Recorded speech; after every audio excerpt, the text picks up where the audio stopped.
What is up, you beautiful people? Welcome to the latest episode of Games Up Podcast. My name is Cameron, and again, you're just stuck with me this week, I'm afraid. If you have Lewis on Twitter or Facebook, drop him some love. Drop Lawrence some love as well, but drop Lewis some love. And let's wait no further. Let's go straight in, as we do every week, with the news that you might have missed. The first piece of news this week from the world of gaming and the gaming industry is that the next Assassin's Creed, according to a rumour, is apparently called Origins and is to feature naval combat. There's a bunch of rumoured leaks that have come out about it, so if you don't want to have anything about the Assassin's Creed game spoiled, click ahead a few minutes.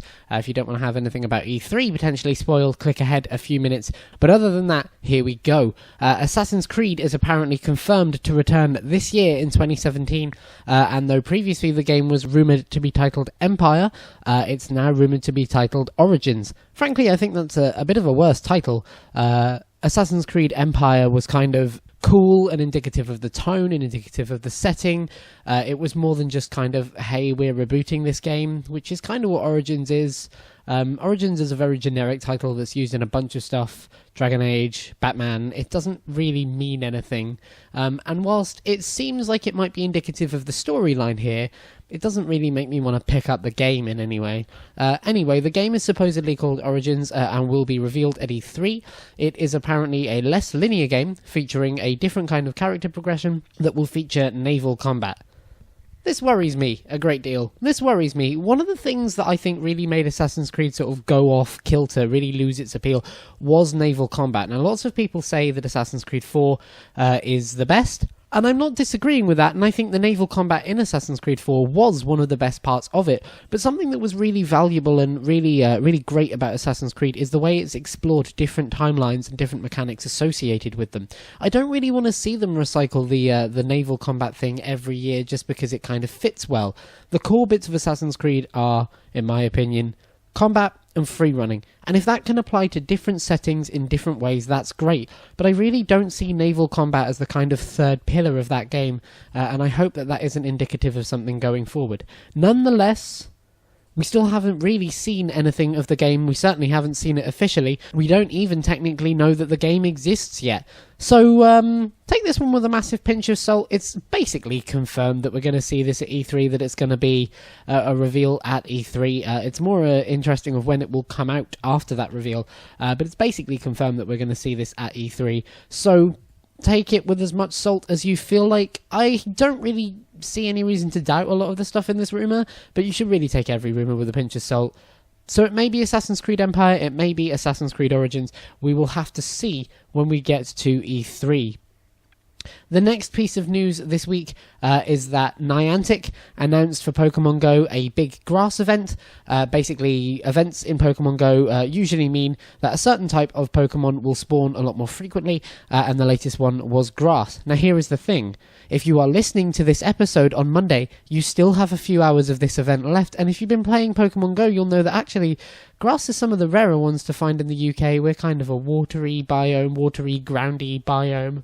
So here's my recommendation. Grab this podcast on YouTube, stick it on your phone, run outside, go and catch a bunch of Pokemon, because they're still really cool to play.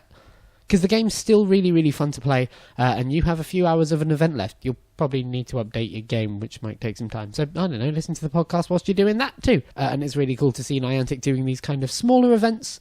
This was only happening over a weekend, which is probably cheaper for them to put on. But it's nice that they can kind of do these surprise out-of-the-blue events just to keep the community alive whilst they go through their kind of update plan. They've already made it very clear that they plan to update the game majorly every quarter. So these kind of sudden flash events are really good to keep the community there and alive.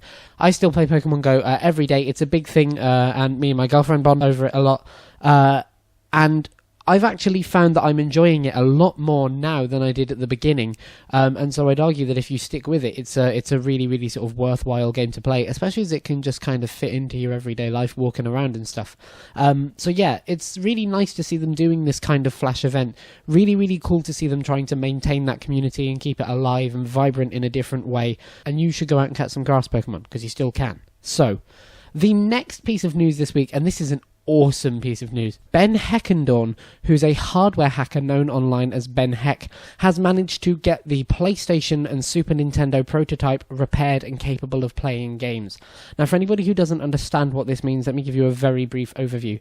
The original PlayStation was not entirely Sony's idea. It came out of a collaboration with Nintendo and Sony. It was originally going to be a kind of add-on bit to the Super Nintendo that would allow it to play discs. So in some reality, there may in fact be Nintendo PlayStations out there, and that's why this is so cool. The deal between Nintendo and Sony fell through before the console could be actually put out to market, and that's how we now have Nintendo consoles and Sony PlayStation consoles.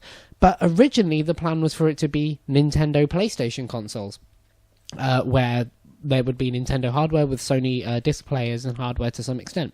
And the fact that somebody's been able to get this working is amazing. This is a real sort of peek behind the curtain of what the gaming industry could have been, how these deals happen, and actually, on a much more granular scale, this is a little look into how this hardware works and how this hardware comes together, how the different companies approach different pieces of manufacturing and machinery, and how they get these things to work. And the fact that not only it was real and it surfaced is amazing, but the fact that somebody's gone out of their way to make it work is fantastic. So because the console was never released to market, there's no actual games for it. The hardware is not compatible with any PlayStation discs or Nintendo cartridges because it's an alteration of both pieces of hardware. So what somebody has done is built a fan game for the Nintendo PlayStation, and then this gentleman, Ben Heck, has modified the piece of hardware to run it as though it were running any kind of game that would have been released at the time, as best as we can understand. This is seriously, seriously awesome. Massive shout outs to Ben Heck for going like the extra mile and doing this kind of stuff. Take a look at the link online. We'll put the link for this piece of news in the description below. I'm sourcing this piece of news from IGN, written by Seth G. Macy. It's a really awesome thing to read into if you're interested in the history of the gaming industry, the mechanics of the gaming industry. Definitely recommend it. Go and have a look at that.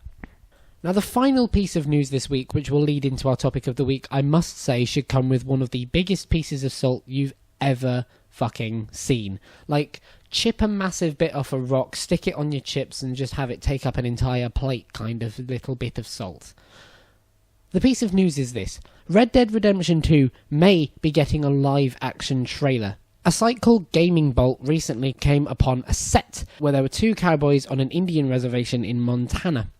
They talked to the producer on the set, and the producer, while he couldn't confirm anything, said that he was producing a trailer for a Wild West themed game, which was a sequel to a well-established franchise, and that the game will be out later this year. There aren't really many other games that fit that kind of description other than Red Dead Redemption 2, so it seems like the next trailer we get for Red Dead Redemption 2 may be a live-action one. Now, before we get into the topic of the week, seriously, massive, massive, massive grains of salt here. I don't see any reason why the producer would say that much specifics about what they're working on. It doesn't really seem to make any sense that some random person from Gaming Bolt, as good in a website as they are, that some person from Gaming Bolt would walk onto the set and the producer would just be like, oh yeah, we're making a trailer for this game that's totally not Red Dead, wink wink. It seems very lucky. If this is true, it's incredibly lucky that somebody got this information, and incredibly lucky, skillful, but lucky that the producer was willing to say this much. It may well be true, and it would be really kind of cool to see Rockstar do it. We'll talk more about that in a second, but seriously, take this with a massive, massive grain of salt. If it turns out to be true, that's great, and that's a bonus. I don't know. I'm a little bit dubious of it. But what we want to talk about this week is, are live action trailers good? Are they actually good for advertising games? Are they actually good for making it clear what's going on? There are some pretty great examples of live-action trailers from the history of games, and actually going back further than you might think. Basically, every one of the Halo games from Halo 3 has had a live-action trailer. Some of them have been really awesome and very, very true to the game, and then some of them have been like the Halo Wars 2 trailer, where there's a guy selling a car, and that's supposedly warfare. It seems odd to be so nitpicky about a live-action trailer, but the big problem with live-action trailers is that they don't really represent the game in any way. They can be indicative of the tone, they can be indicative of the storyline, they can be even indicative of the in inverted commas, feel of the game. But a lot of the big things that makes a game better or worse is how it plays, is how it reacts, is what it looks like, how the graphics work, how does it perform, and that really doesn't come through in a live action trailer. Yes, you can have somebody imitating how a game feels, you can have somebody imitating how the characters work and react to each other, but they're not coded. They are people acting, they are imitating what the game is doing, and so as a result, it's not really an authentic look at the game, and it's certainly not an authentic look at the product you're being sold. The question that we really wanted to put to you this week is that fair? Is it right to sell a game with a live action trailer? And I think, as with everything, the answer is kind of, well, it depends. For example, Red Dead Redemption 2. I think that if it is getting a live action trailer, that's not a very fair way to sell the product. See, all we've seen at this point is a poster, a piece of art, and a trailer. And the trailer was amazing. It was gorgeous, it was beautiful, it was eye-catching, it was very, very tonally similar to Red Dead Redemption, which people love. But I don't know what that game is, and I don't know what it looks like, and I certainly don't know what it plays like. And frankly, for me, for a game that's coming out later this year, as long as nothing gets pushed back, that's far more important. If Red Dead Redemption 2 is coming out within the next 6-7 months, I want to know what it's going to play like. What are the horses like? What are the towns like? What's the landscape like? How well populated is it? Does it perform at 60 frames per second? What are the guns like? What's the story that I'm going on? And whilst a live action trailer may be able to tell me something about the story, it's certainly not going to tell me how I'm going to interact with it or how I'm going to experience it. Is the game first person? Is it third person? How does the game actually play and perform? Now, lots of trailers, it must be said, especially gameplay trailers, are kind of hyped up. They're captured on high-end machines, PlayStation Pros, high-end PCs, for example, with all the settings up and all the cheats on so that nobody can die, nobody loses health, their ammo never runs out, everything looks perfect. But nonetheless, you get an understanding of what the game is and how it dynamically performs. You probably won't be able to replicate that trailer when you first put your hand on the controller, but you certainly might be able to towards the end of the game, and you'll certainly have a better understanding of what it is you're diving into, having watched a gameplay trailer, for example. One of the alternatives to live action trailers is cinematic trailers, which is a trailer captured with the assets of that game, but it's not gameplay. A great example is the Batman Arkham Knight cinematic trailer, which came out when the game originally was announced. The cinematic trailer had Batman in the car, driving about, and there were all the bad guys scheming together. There was Harley Quinn, and there was Two-Face getting people out of the police van. It wasn't a gameplay trailer because at no point was it indicative of the actual experience you were going to have playing the game. But it was captured in a way to replicate the game, to replicate the feel of the game and the look of the game, even though it might look a little bit better than the game actually will. The big difference between live-action trailers and cinematic trailers is that, frankly, live-action trailers are far more limited. A cinematic trailer is limited only by what the developers can develop. Even if they don't capture the trailer in the engine, they can certainly give their assets to Blur, for example, a studio who makes these kind of trailers, and then Blur can take those assets, make the trailer with them, or even use them to inspire their own assets, which will be in the trailer. The only thing that limits the quality of a cinematic trailer and how genuine it is and how true it is to the experience is the developers themselves and the game that they've created. Whereas a live action trailer is probably more expensive because hiring actors on a set even before you've filmed anything is absolutely crazy expensive. And then you have all the kind of health and safety things, the permits, the legal side of it, which you don't have as much with a cinematic trailer because you're not hiring a set, for example. If you set off an explosion in a game engine, you don't need to talk to the police department of that local area to let them know that an explosion is happening. And so the live action trailer is going to be more greatly limited by the fact that it is live action. Now, that doesn't mean you can't have good live action trailers. We've seen awesome live action trailers. One of the ones that comes to mind for me is the Destiny trailer, which was actually very reminiscent of the game itself. They put a lot of time and effort into the props and the location to make sure that it looked like Destiny. But the big difference is that by that point we'd already seen a great deal of what Destiny was, how it would play, what it would look like, and what the game really resembled.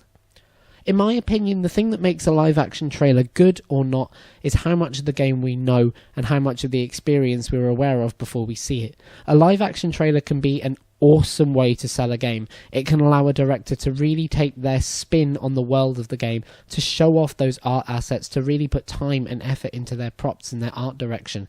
It can make a game and the game world feel much more tangible and much more exciting, because it feels real and it feels interactable with. But if you haven't seen a great deal of the game, it can be considerably more misrepresentative, and it might almost be considered to be selling on a little bit of a dodgy ground. I'm very, very interested to see if Red Dead 2 does get a live-action trailer. If it does, I don't think that'll be the only trailer we'll see, but I'll make a prediction about that a little closer to E3. If it doesn't, I wouldn't be too surprised, frankly. As for other live-action trailers, I think it depends on how much of the game we've seen and how much effort and time goes into representing the feel of the game. Something like the Halo Wars 2 trailer is great for being experimental and trying to sell the game to a different audience, but I don't really think it does much for the product, and it certainly doesn't do much for the actual experience of playing the game. So I think a live-action trailer, very well representative of the game experience, can be awesome, but it all depends on how much of that experience we've seen up to that point.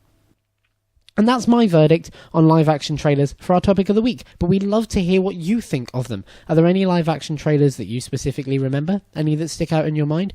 Are there any that you've watched and think, man, I have to buy that game? We'd love to hear it. We'd really love to hear it. Tell us in the comments or on our Facebook, which is linked in the description below, as is our Twitter. Now, next week, it's only taken us 3 years, but next week we reach episode 50 of Games Up Podcast. That may seem a bit silly considering we've been doing this for 3 years, and we'll talk a bit more why at the time, but we have some awesome announcements coming up for episode 50. I'm super excited to tell you what they are and what's going to happen as a result. So you should subscribe onto this channel so that you make sure you don't miss next week's episode. It will go up, just like this one, at 6:30 on a Monday, and we'd hate for you to miss it. Thank you so much for watching the show. We absolutely love that you tune in, and we can't wait to see you next week. But until then, the game's up.